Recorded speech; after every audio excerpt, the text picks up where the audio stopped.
नमस्कार, कसे आहात तुम्ही सर्व? उर्मिलास लाईफ चॅनलमध्ये तुम्हा सर्वांचे परत एकदा खूप खूप स्वागत आहे.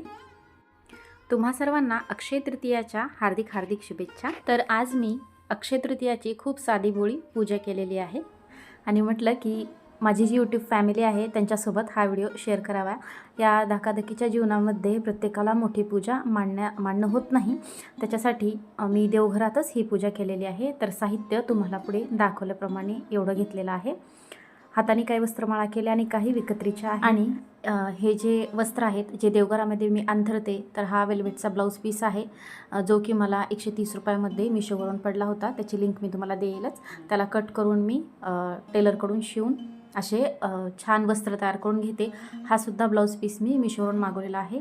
आणि हे राधासाठी वस्त्र आहेत आणि कृष्णाचे वस्त्रसुद्धा मी मिशोवरूनच मागवलेले आहेत. त्याचीही लिंक तुम्हाला मी देईन. तर मागच्या ब्लॉगमध्ये आपल्या येडाईच्या यात्रेच्या ब्लॉगमध्ये मी तुम्हाला दाखवलं होतं की मी रंगनाथाची मूर्ती घेतलेली आहे. ती मूर्ती या गव्हामध्ये मी 5 दिवसांसाठी ठेवलेली आहे.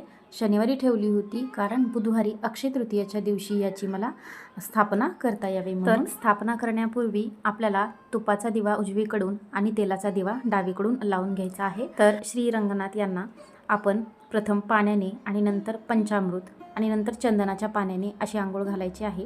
तर सर्वात अगोदर मी देवघरातल्या सर्व देवांना पंचामृताने आणि पाण्याने आंघोळ घातलेली आहे. श्री रंगनाथ यांना आंघोळ घालताना श्री वासुदेवाय नमः या मंत्राचा उच्चार करावा, किंवा तुम्हाला जो मंत्र येत असेल बाळकृष्णाचा किंवा श्री रंगनाथ यांचा, तर त्या मंत्राचा उच्चार करायचा आहे. रोजच्या पूजेमध्ये सुद्धा देवांना जेव्हा आंघोळ घालतो त्यावेळेस ज्या देवांची आंघोळ चालू आहे तेव्हा त्या देवांच्या मंत्रांचा उच्चार करावा. रंगनाथाची आंघोळ झालेली आहे. आता एका स्वच्छ कपड्याने, हा कपडा मी देवासाठीच वापरते, तर स्वच्छ पुसून घेत आहे. तर या माझ्याकडे सोन्याच्या बाळ्या आहेत, जे की आईने मला दिल्या होत्या माझ्या बाळासाठी. तर ते बाळ्या आई म्हटली की तू रंगनाथाला घालू शकते. तर या ज्या सोन्याच्या बाळ्या आहेत ते मी आज रंगनाथाला घालत आहे. आज अक्षय तृतीयाचा दिवस आहे, तर हे खूप शुभ राहील, त्याच्यासाठी मी ह्या काड्या देवाला घालत आहे. बाळकृष्णाचा हातात बांगड्या टोप असा एक सेट मला मिशोवरती भेटलेला होता, तर तो मी आता बाळकृष्णाला घालणार आहे. तर हा ड्रेस, गळ्यातलं आणि हातातल्या बांगड्या हा एक सेटच आहे. त्याची लिंक पण तुम्हाला मी डिस्क्रिप्शन बॉक्समध्ये देईन. तर बाळकृष्णाची स्थापना करण्यापूर्वी त्या ठिकाणी तांदूळ आणि थोडेसे हळदी कुंकू टाकायचे आहे. मी रेकॉर्ड करायला विसरले ते. आणि बाळकृष्णाला चंदन हळदी कुंकू लावून घ्यायचा आहे. आणि माझा हा जो जुना रंगनाथ आहे त्याचं थोडंसं नाक डॅमेज झालेलं होतं, तर त्याची पूजा मी अगोदरच करून त्याला त्याच्या रोजच्या जागेवर ठेवलेलं होतं. आता त्यांना खाली या बाळकृष्णाच्या बाजूला बसवायचं आहे.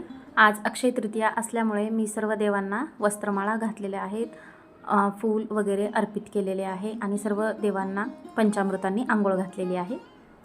आणि नॉर्मली पण श्री विष्णुदेव आणि लक्ष्मी माता यांचे जे फोटो आहेत ते एकत्रितच ठेवावे, त्यांना दूर दूर ठेवू नये. श्री विष्णुदेव यांच्या फोटोला चंदन, तुळशीची पानं, फुलं आणि वस्त्रमाळ अर्पण केलेली आहे. आणि श्री लक्ष्मी माता यांच्या फोटोला लाल चुनरी, वस्त्रमाळ आणि हळदी कुंकू अर्पण केलेलं आहे. तर रोजच्याप्रमाणे मी गणपतीची आरती घेते, नंतर येडाईची आरती घेते आणि नंतर महादेवाची. आणि आज अक्षय तृतीया असल्यामुळे सर्व या सगळ्या आरत्या झाल्यानंतर आपल्याला श्री विष्णुदेवांची आरती घ्यायची आहे, बाळकृष्णाची आणि महालक्ष्मी यांची आरती घ्यायची आहे. बाळकृष्णाची मी स्थापना करत आहे, त्याच्यामुळे त्यांची देखील मी आरती आज घेत आहे. तर आजची आरती घेतलेली ही खूप शुभ असते. तर ती जी आहे आपली पंचारती, ती पूर्ण घरामध्ये आपण त्याचा धूर किंवा त्याची जी गरमी असते ती दाखवायची असते. त्याच्याने घरामधली सगळी निगेटिव्हिटी निघून जाते. तर नैवेद्यामध्ये मी तुपातला शिरा बनवलेला आहे. बाळकृष्ण आणि श्री विष्णुदेव यांच्यासाठी तुळशी पात्र ठेवून नैवेद्य दाखवत आहे.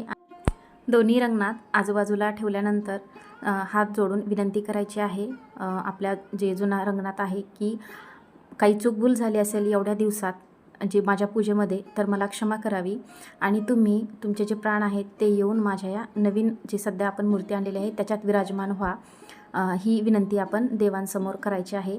आजचा अक्षय तृतीयाचा दिवस आहे, तर मी लगेच मूर्ती विसर्जित करणार नाही. ही पूजा मी दिवसभर अशीच ठेवणार आहे. तर आजचा व्हिडिओ कसा वाटला हा कमेंट बॉक्समध्ये नक्कीच सांगा. चला तर मग भेटूया अशाच एखाद्या छानशा व्हिडिओसोबत. तोपर्यंत बाय बाय.